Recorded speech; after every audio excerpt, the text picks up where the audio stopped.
It was one of those Brooklyn afternoons where the light looks like it's been simmering all day. Late summer 1968. The sun sits low and honey-colored, bouncing off the windshields parked crooked along 18th Avenue, and the whole street smells like a mix of hot asphalt, tomato sauce escaping somebody's kitchen window, and that sweet powder I used to slap on necks after a cut. Talc and heat, old radios playing through open windows, somebody yelling a kid's name like it's a job. Outside my shop, the boys were in the street with a broomstick and a pink rubber ball. Stick ball, no fear, no supervision, just the sound of the bat cracking and the ball skidding under a parked Buick. A couple of little girls were on the stoop playing jacks, and every once in a while a neighbor would lean out the window and throw down a warning like a blessing. Car, and the whole street would shift like a school of fish, then settle back into its noise. Inside, my chair was facing the big front window. I kept it that way on purpose. You watch people long enough, you start to understand that what they do in public tells you more than what they say in private. A man named Rocco was in the chair that day. Thick gray hair, shoulders like a doorway. He'd been coming to me since before my youngest could tie his shoes. I had the cape around his neck, the clippers humming, and the shop had that familiar soundtrack. Scissors snipping, the bell over the door, the low talk that never tries too hard. And then the doorbell rang and in came this kid. Well, not a kid, but young enough to still have that clean, rushed look modern people get.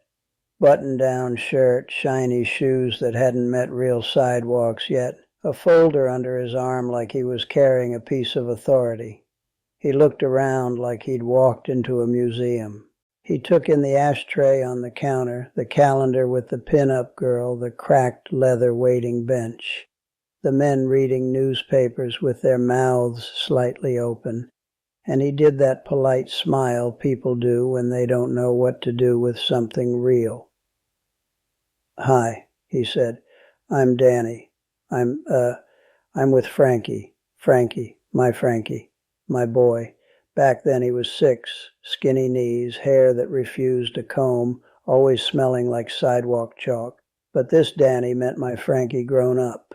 The Frankie who'd gone off to school later, who'd learned a new way to talk, and who occasionally brought home friends who looked at our neighborhood like it was a story somebody else once lived. Danny stood near the counter and watched me work for a second like he was trying to find the right moment to interrupt a ritual.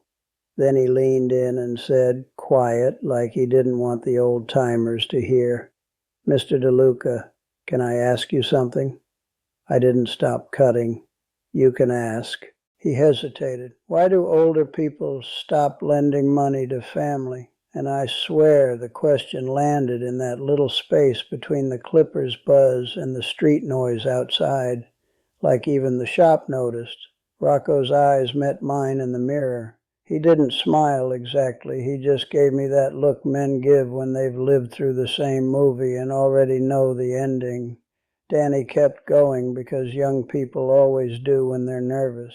"I don't mean it in a bad way," he said. "It's just I'm seeing it. Aunts, uncles, grandparents, they used to help everyone, and then they don't. They get stricter, they say no, they say I'm not a bank, and the family gets mad. They say the older person got cold." He swallowed. "Is it fear? Is it bitterness?"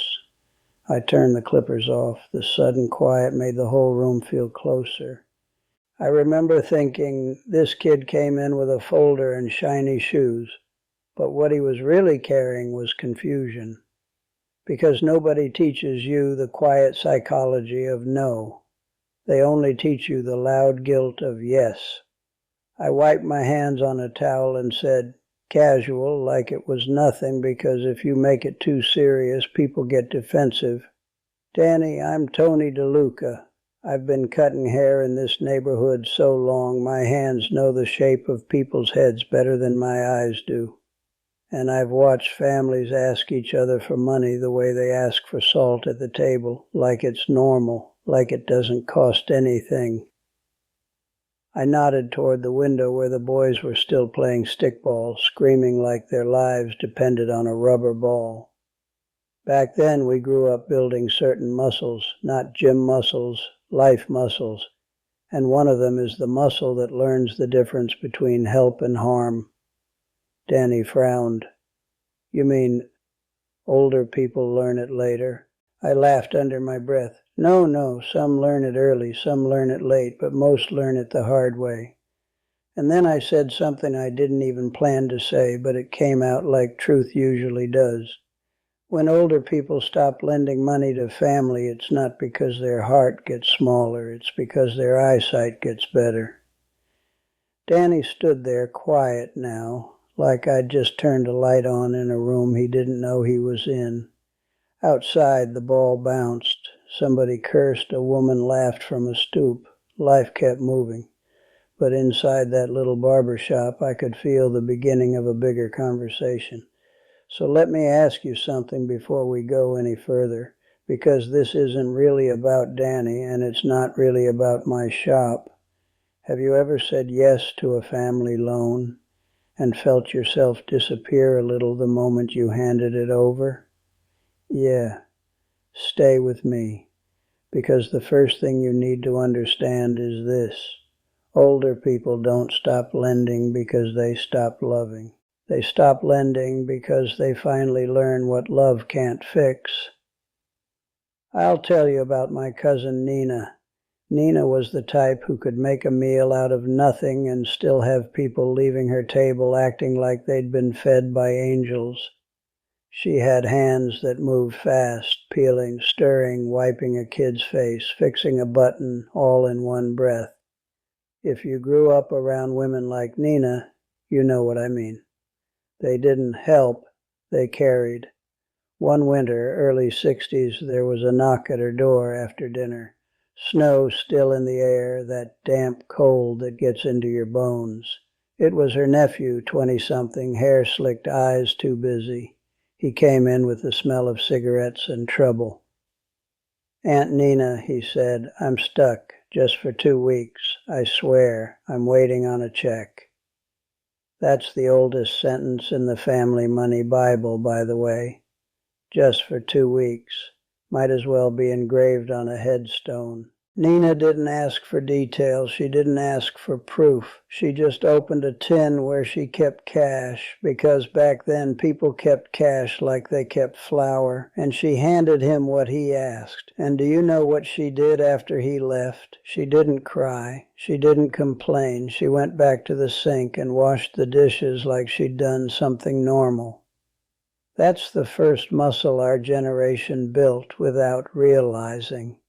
We learned to move through discomfort without making it somebody else's problem. We didn't have time to be dramatic about every sting, but here's the twist. If you never pause to name what hurts, you can become the kind of person other people use as a cushion.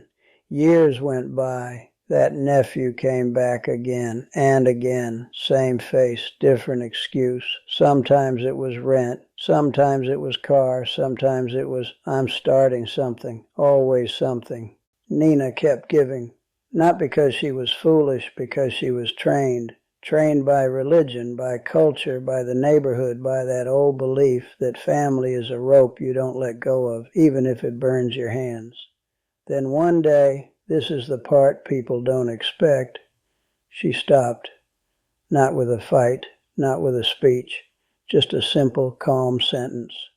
I don't lend money anymore, she said. The nephew blinked like she'd changed languages. What? Why? Nina shrugged, almost gentle. Because it makes you lazy, and it makes me resentful. I don't like who we become.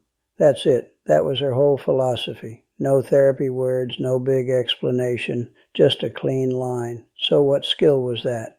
It was the muscle of the pause. Older people stop lending money to family when they finally learn to put a pause between the request and the answer. Because when you're younger, you answer fast.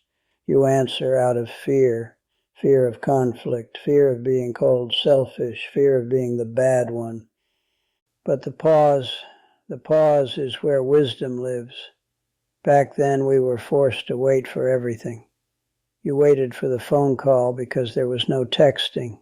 You waited for the paycheck. You waited for the bus. You waited for the mail. Waiting didn't feel like punishment. It felt like Tuesday. Modern life killed the pause. Everything is urgent now, even nonsense. People text you like the building is on fire when it's really just their feelings. And family knows this. They can sense who answers fast. They can smell it. The fast yes people are the easiest to borrow from.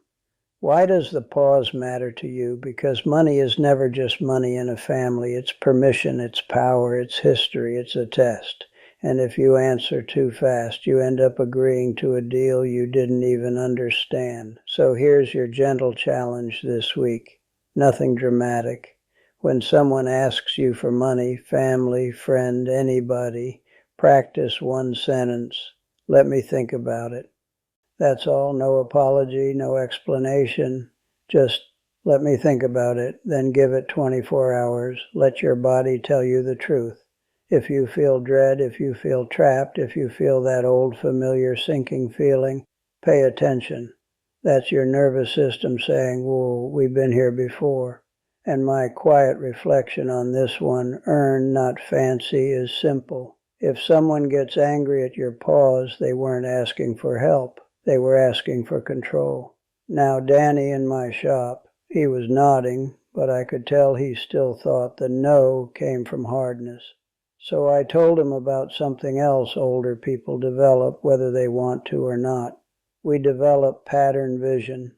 I used to watch men come into my chair with the same story every month. Same complaints, same bad luck, same this time is different. And you know what happens when you listen to enough stories? You start to hear the script underneath. There was a guy named Louis. Nice enough, always smiling, always a little sweaty like he was running from himself. He borrowed money from everybody, always with charm, always with jokes. He'd slap your shoulder and say, "Come on, you know I'm good for it." And for a while people believed him because he made them feel like believing was loyalty. Then one afternoon I saw Louis outside my shop, leaning against a lamp post, talking to my daughter Lucia. She was 9 then, braids in her hair, holding a paper bag with bread in it like it was treasure. Louis bent down, smiling too wide, and said, "Tell your father I'll stop by later. I got to talk to him." Lucia looked up at him, polite. "About what?" Louis winked. "Grown-up stuff." When she came into the shop, she told me in that casual kid voice like she was reporting the weather. "Louis said he needs to talk to you." I felt something tighten in my chest, not fear, just recognition, like hearing a song you don't like, but you know all the words to. Sure enough, Louis came in later with a story about a temporary problem, needed cash, promised it back Friday. And for the first time, I looked at him and saw not his smile, but his pattern. I said, "Louis, how many Fridays you owe this neighborhood?" He laughed. "Ah, Tony, don't start." I leaned closer, still calm. "No, answer me." His smile faded just a touch. "I don't know." "Exactly," I said. "You don't know because you don't keep track. But we do." He got offended, of course, because when you name a pattern, the person living inside it feels exposed. That's another reason older people stop lending. They stop being hypnotized by excuses. Back then, we learned patterns because we lived close. You couldn't curate your image. You couldn't reinvent yourself every week online. The neighborhood saw you on your good days and your bad days. If you were always waiting on a check, people noticed. If you were always starting something, people noticed. If you were always the victim, people noticed. Modern life lets people hide patterns behind distance. A cousin can call you from across the country, voice shaking, and you don't see the new shoes, the new car, the weekend trips. You only hear the emergency they chose to narrate. Why does pattern vision matter? Because lending money to a pattern is not kindness. It's participation. So here's your challenge for this week. Before you land, write down 3 things just for yourself.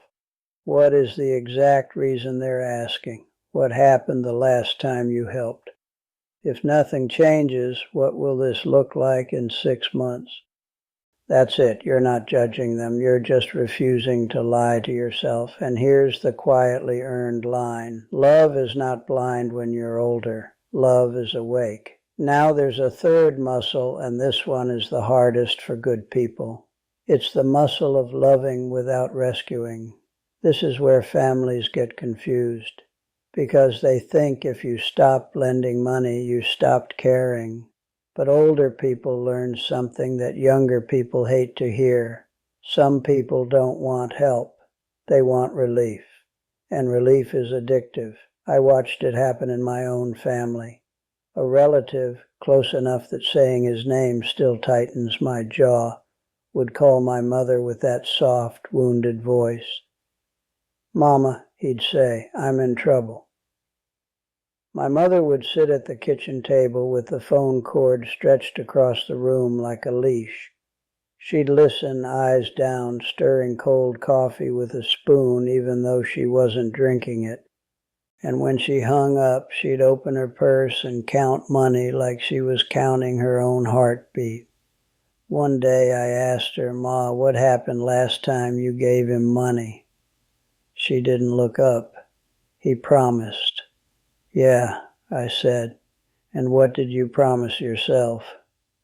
That's the moment people start changing. Not because someone shames them, but because someone asks the question they've been avoiding. She stopped lending a few years later after a final phone call where he said, "Angry now, you don't care about me anymore," and she surprised me. She didn't cry, she didn't argue, she just said steady, "I care about you enough to stop helping you ruin your life." That sentence, it sounds harsh until you've lived long enough to see the damage of endless rescue.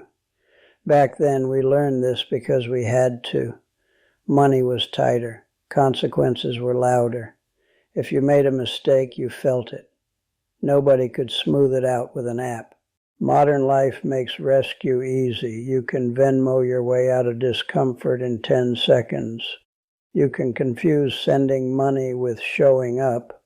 Why does it matter to you? Because rescue drains the rescuer. And then the whole family loses the person who was actually stable. So here's your gentle challenge. If someone asks you for money, offer a different kind of help, one that requires effort, not cash. I can help you make a plan. I can sit with you while you call the landlord. I can look at your budget with you. I can help you find work. I can drive you to the appointment. Watch what happens. If they only wanted relief, they'll get annoyed. If they wanted help, they'll accept. And my quiet reflection, when you stop rescuing, you finally see who loved you for you, and who loved you for what you could absorb.